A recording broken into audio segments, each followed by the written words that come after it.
Hey guys, it's Don Ham, like the meat only better, hanging out today and thinking, as you guys probably know by now, I kind of teach from the president the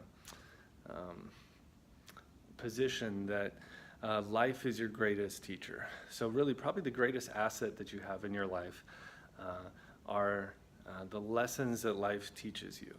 And oftentimes we end up having the same kind of experiences over and over again in our lives. We seem to learn the same lessons over and over again. And part of it is because we don't actually really sit down and focus and go, this is the lesson.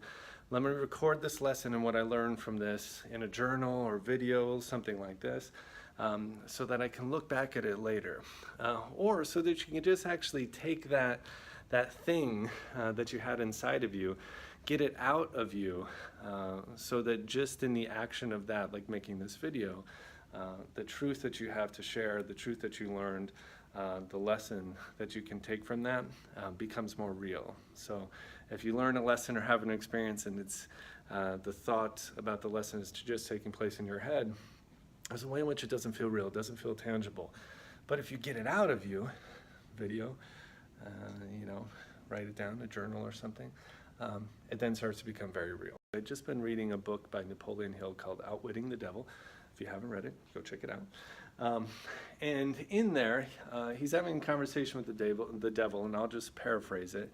And at some point, he's just like, so basically the gist of the book is, if I had to sum it up in one thing, it's just like, hey, figure out what you want, do what you want, and the rest of your life will kind of figure it out. That's not exactly what it means. I'll probably re-record this at some point to more articulately convey what the book was saying. He was having this conversation with the devil, and basically it came down to this guy was just like, so, well, what do I want to do? He's like, what if what I want to do, I can't do that thing, the thing that has purpose and meaning to me, because I have a sense of duty or obligation to somebody else. I couldn't just drop everything. I have to take care of this other person. I have to do this other thing. And in the book, the devil just laughs.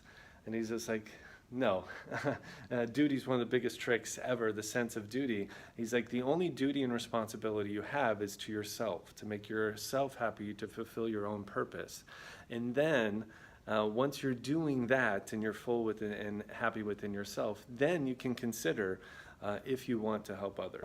Because the problem that we kind of have with how most people live their lives these days is most people live their lives from a place of a sense of duty or obligation. And those senses of duties and obligation, when they are not attached to things we are actually desirous of or interested in, actually tend to take more from us than they give. So by the time they're done taking from us, we feel like we have nothing left to give, not even to that situation, definitely not ourselves, and sometimes nothing else. And so when you end up living your life from a sense of duty or obligation to the thing which doesn't fill you up, to the thing you're like, I don't really want to do this, but I'm just going to do it because I have to, what you're actually doing is depleting the one resource, the one energy you do have to accomplish great things in your life and to be able to actually contribute to those things like loved ones and people you care for. You get rid of that resource, and that resource is really the desire and the passion and the power and the ability to actually do the things that you want to take care of, to love and support those. So that's kind of the lesson that I learned from today, coalescing some things that's been coming from a book I've read, as well as just an experience that I'm having in my own life, is that really when you get stuck in the vortex of duty and obligation and necessity, you actually end up being able to give less to those things and those people and those experiences that you want to help, that you're putting duty and obligation into, because they actually run you empty.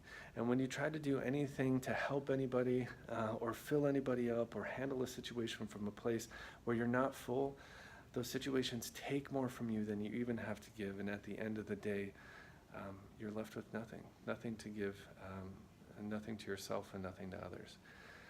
So with that said, my challenge to you in this day is figure out where you're stuck, where you feel trapped by those things, those obligations or whatever, where you feel you have to do something today that you don't really want to do, but you just have to think about if that's going to contribute something to your life or if it's going to take more from you to give. And then think about today in that, what you would want to do today. What would fill you up? What would have you feel empowered and refreshed? And if you went and did that thing first, if that would fill you enough to give you the power and the energy and the love and support and passion and everything you need to actually return to that thing, those people that you love, the sense of obligation you have, and give to them more than you would have been able to give if you hadn't taken care of yourself first. Because we really have a place in today where it's selfish to care for yourself. It's selfish to not put others first. But the reality is, if you put others first, and at the end of the day, that doesn't serve your highest purpose, your highest aims, and it leaves you empty, you'll have nothing left to